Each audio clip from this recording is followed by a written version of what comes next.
Good morning my dear friends. आप देख रहे हैं ला गुरु। मैं आपका प्यारा मित्र CK यादव।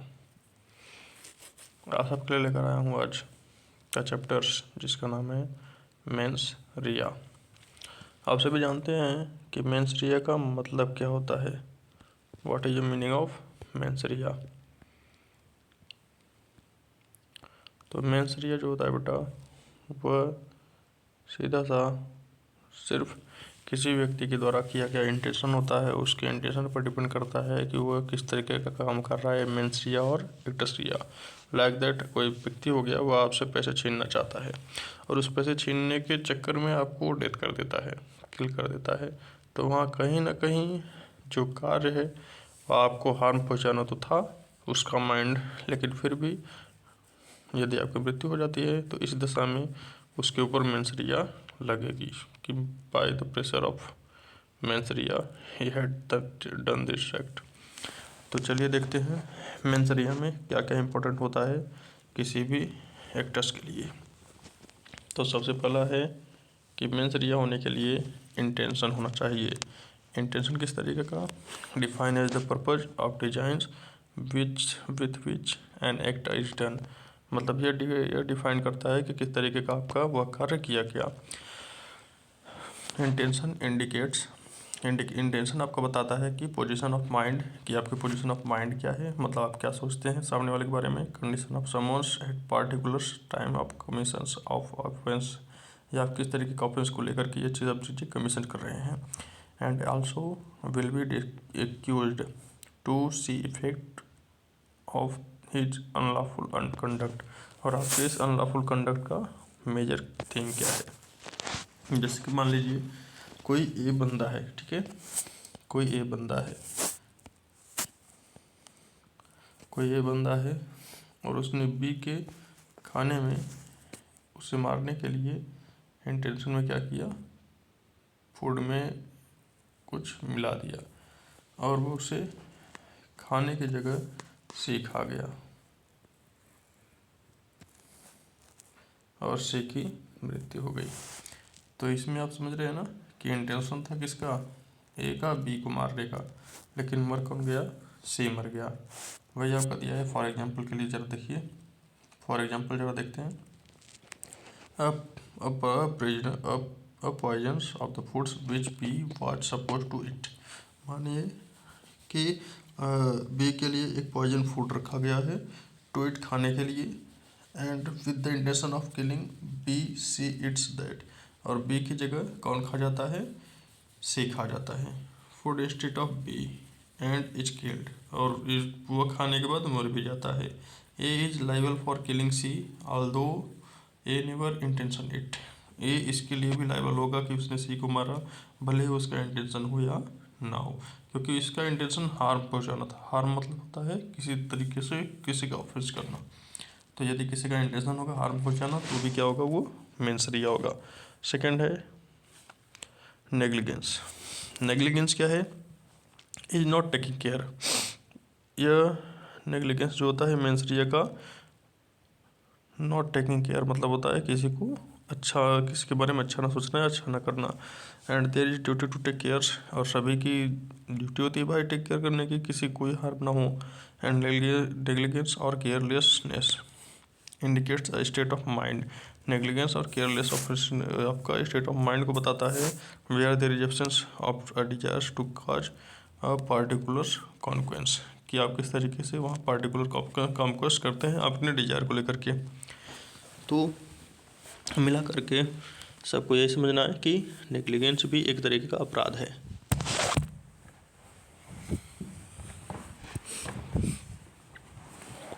जैसे कि मैंने आपको बताया ना कि कोई व्यक्ति यदि ऑफेंस करता है तो हमेशा वो उसके मेंस रिया पर ही एक्ट करेगा। And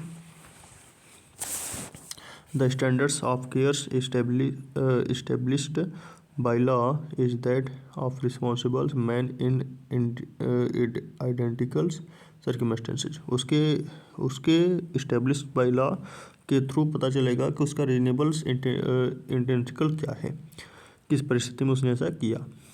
and what amounts of reasonable scares differs from things and to things, कि और किस तरीके से वह एक चीज़ से दूसरी चीज़ depends situations of each case, और अलग अलग मामले में किस तरीके से अलग अलग चीज़ें जुड़ी हुई हैं। And in the criminal law, और क्रिमिनल लॉ की बात करें तो the negligence conducts amounts of the mains रिया, जो नेग्लिजेंस होता है वह हमेशा मेंस रिया कहलाती है। जैसे एग्जांपल ले लीजिए, for every medical negligence doctors can be tried under IPC, मतलब यदि मेडिकल नेग्लिजेंस के कारण किसी व्यक्ति की मृत्यु होती है तो हमेशा जितने डॉक्टर हैं सभी को क्या होगा, नेग्लिजेंस के तहत सजा होगी। अगला है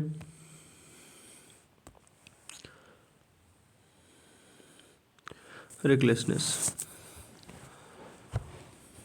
Recklessness occurs when actors does not desire to consequence, मतलब recklessness occurs कब होता है, तब होता है जब किसी का डिजायर कॉन्सिक्वेंस करने का ना हो, but foresees the possibilities and the consequently take the risk, मतलब उसे पता हो कि यदि हम ऐसा कर रहे हैं तो कहीं भी कभी भी कोई भी एक्सीडेंट हो सकता है। It is the total discard for the consequence of one's own actions, मतलब आप देख सकते हैं कि कोई भी डिजायर तो नहीं रखता लेकिन फिर भी वह स्वयं से इस कार्य का क्षतिपूर्ति माना जाता है। Recklessness is a form of mens rea, यह किसका फॉर्म है, यह भी एक प्रकार से मेंस रिया का फॉर्म है। जैसे आप यहाँ देख सकते हैं ना इस व्यक्ति को, ठीक है, फॉर एग्जांपल ले लीजिए कि drink and drive is prohibited, मतलब रोका गया है ड्रिंक एंड ड्राइव के लिए, and once a person does not that he shall be punished for the recklessness, और वह हमेशा अपने इस रेक्लेसनेस के लिए पनिश किया जाएगा। जैसे यह व्यक्ति ड्राइव कर रहा है और साथ में मोबाइल भी लिया हुआ है, चाय भी पी रहा है और साथ में खा भी रहा है, तो जब आपका हाथ पूरी तरीके से भरा हुआ है तो आप कैसे बाइक अच्छे से क्रॉस कर पाओगे, और यही कार्ड बनता है रेक्लेसनेस का। मतलब आपको पता होने के बाद भी आप कोई एक्ट नहीं करते तो वह क्या है, रेक्लेसनेस। अगला है exceptions to mens rea. Mens rea के एक्सेप्शंस क्या क्या हैं वो देखिए। सबसे पहला लाइबिलिटी इम्पोज्ड बाय स्टेट्यूट्स, मतलब where a situation impose liabilities, जहाँ लाइबिलिटी आपकी बन जाती है वहाँ मेंस रिया प्रेजेंस करता है options of a guilty mind and इनवेलेंट को, मतलब किसी भी तरीके से यदि आप कोई एक्ट करते हैं तो हमेशा क्या होगा, ऑप्शन से गिल्टी होगा। Petty cases where is difficult to prove mens rea and the penalties are fitted fines, मतलब कभी कभी मेंस रिया के तहत आपका पेटेड किया जाता है फाइन्स के लिए।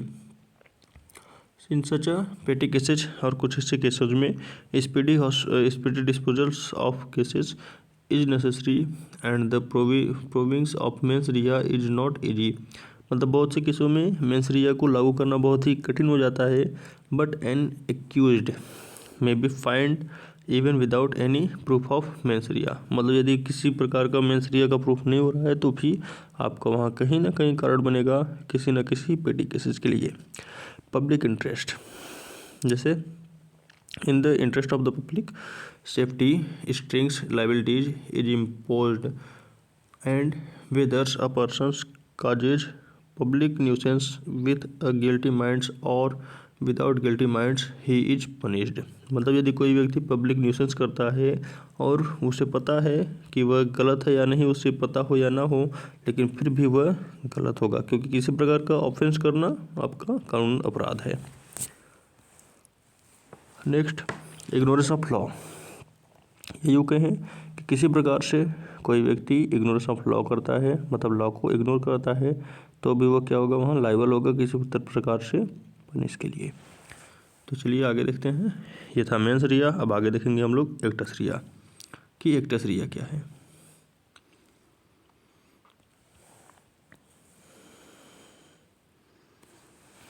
Acts rea is a Latin word which means criminal act. Actus rea एक प्रकार का लैटिन वर्ड है जिसका मतलब होता है criminal act. It is actuals physically act of committing a crime, मतलब अभी तक आप लोगों ने देखा कि माइंड द्वारा किया गया वर्क मेंसरिया एंड शारीरिक द्वारा किया गया कार्य फिजिकल एक्टिविटी द्वारा किया गया कार्य एक्टसरिया। जैसे एग्जाम्पल लीजिए कि if a number of peoples conspires to murder a person, जैसे एक या एक से लोग क्या करते हैं, कॉन्स्पायर करते हैं, सहमति जताते हैं किसी व्यक्ति की मर्डर करने के लिए, लेकिन actually shoot the persons everyone's conspires would be liable for it, और मारा किसी एक ने, तो जब कोई एक व्यक्ति मारेगा तो वहाँ सब के ऊपर कोई ना कोई पनिशमेंट लगेगी, क्योंकि वो मारा भले एक नहीं है लेकिन मेंस रिया सबका था, एक्टस रिया एक का ही। अगला है 4 number, injury to another persons, मतलब किसी दूसरे व्यक्ति को इंजरी करना। इंजरी जब भी आप करते हैं किसी दूसरे पर्सन को तो वहाँ भी आपका एक्टस रिया कहलाता है। जैसे कि आप इस फोटो में देख सकते हैं कि किस तरीके से एक व्यक्ति दूसरे व्यक्ति को चाकू मार रहा है, तो चाकू मारते वक्त इसका क्या है, यह एक्ट कर रहा है, कोई कार्य कर रहा है, तो एक्टस रिया क्या कहलाएगा, जब कोई व्यक्ति दूसरे व्यक्ति को फिजिकल हार्म पहुँचाए। अब जरा देखिए यहाँ स्टेज ऑफ क्राइम क्या क्या है, कि मतलब किस तरीके से आपका क्राइम किया जाता है। सबसे पहला आपका क्रिमिनल इंटेंशन होगा, फिर उसके बाद आप प्रिपेयरिंग करेंगे, अटेम्प्ट करेंगे एंड एकम्प्लिशमेंट करेंगे। तो चलिए देखते हैं इन सभी को अलग अलग पार्ट में। तो सबसे पहला है आपका क्राइम इंटेंशन। आपकी क्राइम इंटेंशन क्या क्या होती है।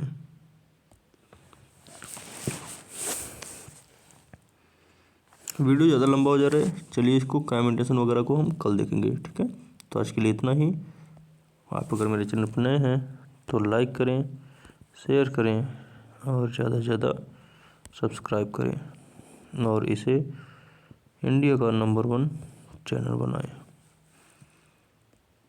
मैं आपका प्यारा मित्र सी के यादव, ला गुरु। आज के लिए इतना ही, टाटा बाय बाय।